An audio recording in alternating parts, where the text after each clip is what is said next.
கண்ணகி நகர் டீம்னாலே இப்போ எல்லாருக்கும் தெரியும். கண்ணகி நகர் அப்படின்றது ஒரு பிராண்ட் ஆக்கணும்னு அதுக்காக தான் நாங்கள் வந்து ப்ராக்டிஸ் உழைப்பு அதெல்லாம் பண்ணுறது. ஸ்கூல் டேஸ்லேருந்து கபடி விளாட்றேன். இங்கே சும்மா ப்ராக்டிஸ் பண்ணுறதை பார்த்து ஆசை வந்து தான் கபடியில் சேர்ந்தேன். எங்களுக்கு ஃபஸ்ட்டு ஒரு கிரவுண்டு தேவை. எங்கள் கண்ணகி நகரில் நிறைய பார்க் தான் இருக்குது. எங்களுக்குன்னு ஒரு தனியாக ஒரு கிரவுண்ட் இல்லை. இப்போ பார்க்கில் தான் ப்ராக்டிஸ் பண்ணுறோம்.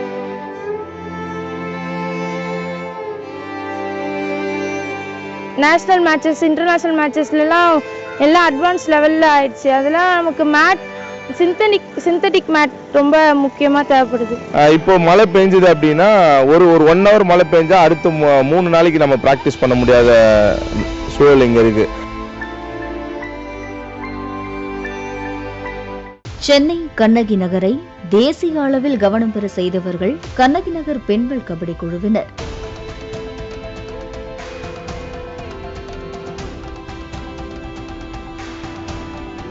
கண்ணகி நகர் கபடி அணியில் உள்ள கார்த்திகா எக்ஸ்பிரஸ், சுஜி ஸ்டார் போன்ற நட்சத்திர வீராங்கனைகளுக்கு ரசிகர்கள் ஏராளம்.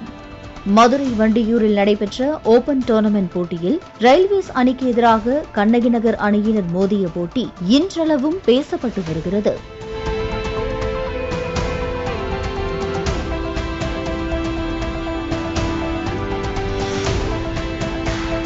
கண்ணகி நகர் கபடி குழுவினர் தேசிய அளவில் பிரபலமானாலும் கூட அவர்களுக்கு பயிற்சி மேற்கொள்ள கூட மைதானம் இல்லை என்பது வேதனையான உண்மை.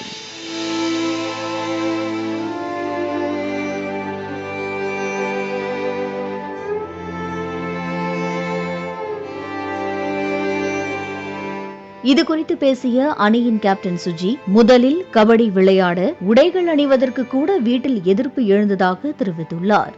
கபடிக்கு போகணும் அப்படின்றப்ப அம்மா விட மாட்டாங்க. இந்த சாக்ஸ்லாம் போட்டு வெளியே வரனாலே அது வந்து அவாய்ட் பண்ணுறாங்க. வேணாம், எதுக்காக போகிறீங்க, அதெல்லாம் தேவையில்லை அப்படி சொல்லிட்டு வந்து இது பண்ணுறாங்க.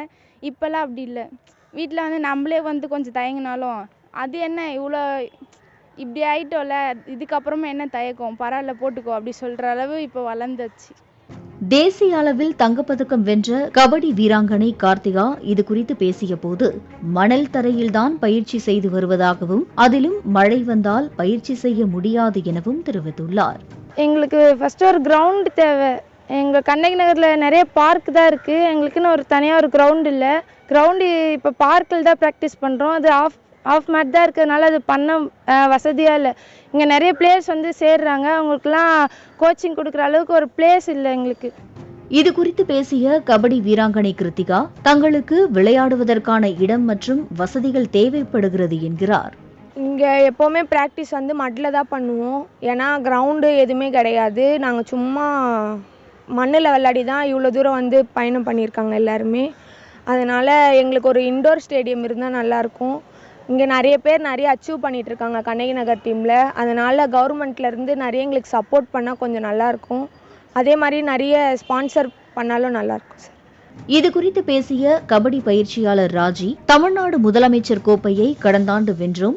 இந்த ஆண்டும் சென்னை மாவட்டத்தில் வெற்றி பெற்று மாநில அளவில் போட்டிக்கு தயாராக உள்ளோம். விளையாட மைதான வசதி இல்லை. தமிழ்நாடு அரசு கவனம் செலுத்தி கண்ணகி நகர் பெண்கள் கபடி அணியை அவர்களே எடுத்துக்கொண்டால் மகிழ்ச்சியாக இருக்கும் என்றும் தெரிவித்துள்ளார்.